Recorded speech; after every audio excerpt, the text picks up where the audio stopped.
Nah, Tuhan Yesus ada di surga. Dan Tuhan ingin kita semua masuk ke surga suatu saat nanti. Apakah kalian yakin masuk surga? Ya. Apakah yakin masuk surga? Ya. Yakin. Nah, apakah alasan Tuhan menginginkan kalian masuk ke surga?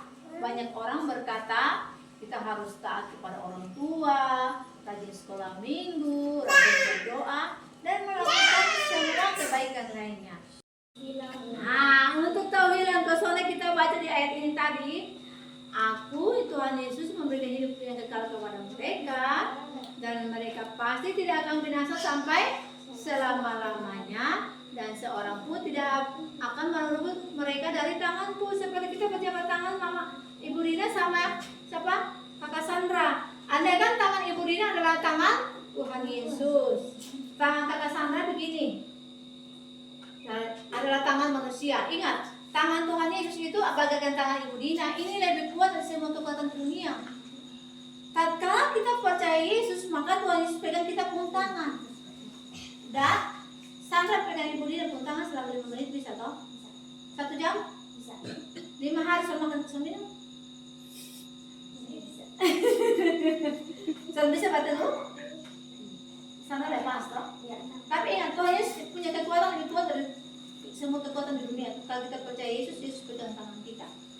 Berarti terlepas saat lepas, Tuhan Yesus lepaskan kita ke sana. Tidak. Artinya surga hilang ke sana? Tidak. Tidak hilang, ya kan? Jadi kalau kita percaya Yesus, kita sudah menjadi anak Yesus, kita menjadi ahli waris kerajaan surga, kita menjadi anak kesayangan Yesus, maka surga tidak akan hilang karena jaminannya bukan pada perbuatan baik kita yang rapuh, tetapi jaminannya pada kasih Allah yang kekal, kasih Tuhan Yesus yang kekal. Mengerti? Oke. Artinya Tuhan Yesus berjanji tidak akan pernah berbohong, kita pasti masuk surga. Nah, kita ganti ayat ini lagi ya.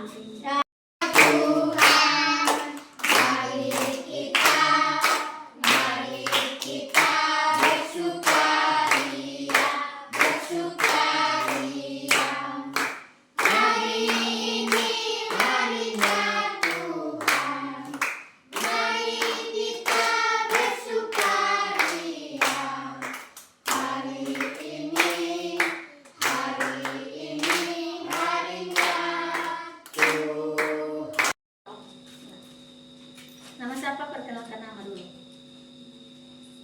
Hah? Nama saya, semua nama saya begitu. Halo semuanya, saya Tasim. Ya.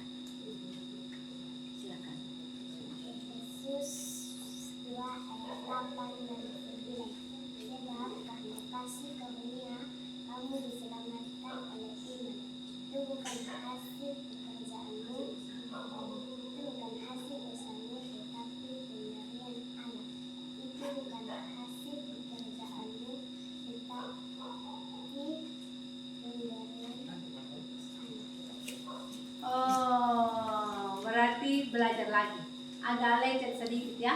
Sebab karena kasih karunia kamu diselamatkan oleh iman. Itu bukan hasil usahamu, tetapi pemberian Allah. Itu bukan hasil pekerjaanmu. Jangan ada orang yang memegahkan diri. Yang ini saja. Ini masih.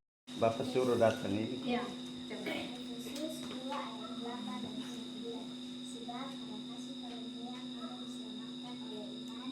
Itu bukan hasil usahamu, tetapi pemberian Allah. Itu bukan hasil pekerjaanmu. Jangan ada orang yang memegahkan diri.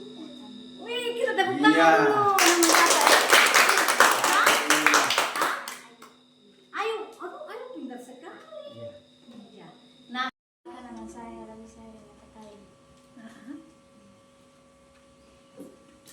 apa ayat?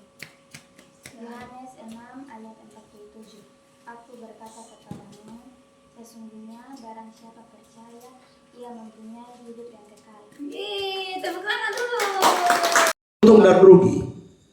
Karena hidup kita bukan untuk diperdagangkan. Hidup kita tidak sama dengan barang perdagangan. Tapi pada kenyataannya manusia memperdagangkan hidupnya di dalam dosa. Manusia memperdagangkan hidupnya di dalam kejahatan. Manusia memperbudak dirinya kepada iblis, sehingga iblis mempermainkan manusia seperti bola kaki dan menjadikan manusia tidak berarti. Banyak orang memperdagangkan hidupnya dalam dosa. Ketika orang hidup di dalam dosa, dia sedang memperdagangkan dirinya. Orang sementara mencari hal-hal, mencari popularitas, mencari kekayaan, berusaha membanggakan dirinya supaya orang bilang dia hebat, supaya orang bilang dia luar biasa. Kita mulai memperdagangkan diri kita. Bilang orang di sebelah saudara, sekali lagi, omong orang di sebelah saudara, kamu bukan barang yang mudah diperdagangkan. Ya, kita bukan barang yang gampang diperdagangkan, sama seperti baskom 310.000. Sedok 25.000. Tidak demikian. Hidup saya berharga. Maka hidup saya hanya untuk satu orang saja, yaitu untuk Tuhan Yesus Kristus yang telah mati di kayu salib, mencurahkan darahnya, menebus saya daripada segala dosa saya, sehingga menjadikan hidup saya berharga. Kalau kita di luar Tuhan, kita akan diremehkan.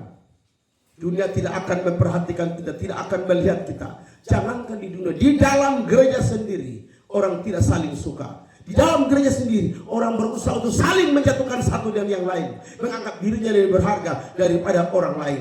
Mulai ada perdagangan kecil-kecilan. Maka saya mau tanya seperti Tuhan Yesus bilang, rumah Tuhan, rumah doa segala bangsa, ataukah sarang penyamuk? Ketika kita hidup di dalam dosa, tapi di dalam dosa lalu kita beribadah, kita sedang menjadikan rumah Tuhan sarang penyamuk, bukan rumah doa. Jadi Yakobus berkata, orang berkata kalau saya ke kota anu, saya berdagang 1 tahun mencari untung. Apa arti hidupmu?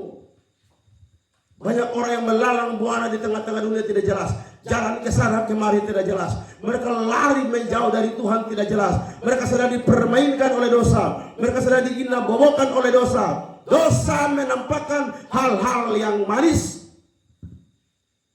Dosa itu enak atau tidak? Dosa enak atau tidak? Tidak. Ah, masa. Dosa enak tidak? Tidak. Yang tidak angkat tangan. Loh. Tidak enak ya? Tidak enak? Yakin? Kok bisa selingkuh? Kan enak tuh selingkuh.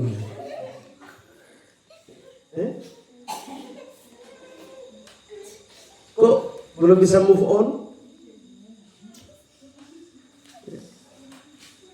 Dia pun nyong ada di sana, dia pun nona ada di sini. Dia hanya menyanyi, hai cinta LDR. Jemaat, hanya ada kata terima kasih banyak Bapak Pendeta Markus, Ibu dan Ibu Dina yang sudah meluangkan waktu untuk memberikan penyegaran rohani, memotivasi kami sejauh hari yang sudah lewat, tentu dalam pembawaan diri, karakter, tentu kami masih ragu dalam mengiring Yesus. Tapi melalui kesempatan malam hari ini, firman Tuhan menegur dan menguatkan, menasihati, membimbing, sehingga adapun kami membuka hati untuk menerima Yesus. Karena itu Wahyu 3 ayat yang ke-20, lihat, aku berdiri di muka pintu dan mengetuk. Setiap orang yang mendengarkan suaraku akan membukakan pintu dan aku akan masuk untuk makan bersama-sama dengan dia dan dia bersama-sama dengan kita. Akhirnya malam ini bagi anak-anak Tuhan yang hadir, tentu kita sudah dibekali melalui saluran firman Tuhan. Terima kasih sekali lagi. Tiada apa yang kami akan balas, hanyalah Bapa di surga akan membalas kebaikan kesetiaan, tanggung jawab pelayanan yang Tuhan imbangkan untuk malam yang ke-12 ada di Jemaat Bukit Sion Penitis.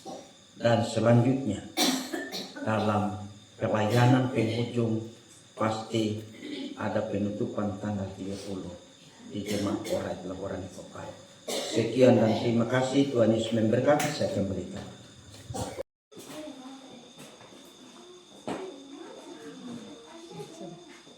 Pakan gereja Gema Injil Nefonikis. Ada bak air di sana. Ini gerejanya masih dari papan, guys.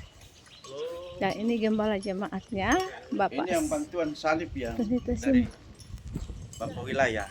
Oh, keren ya. Ya, ini dia gerejanya.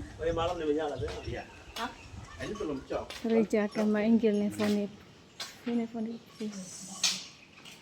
Seperti ini.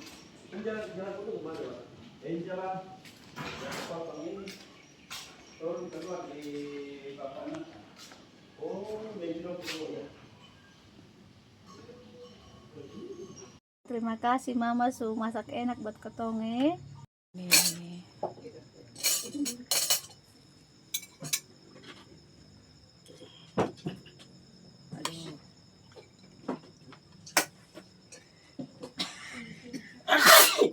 Terima kasih. Ini sambal tomat kah? Mungkin agak Sudah siap sambal tomat, Miring. ada daging, Tarik sedikit. nasi.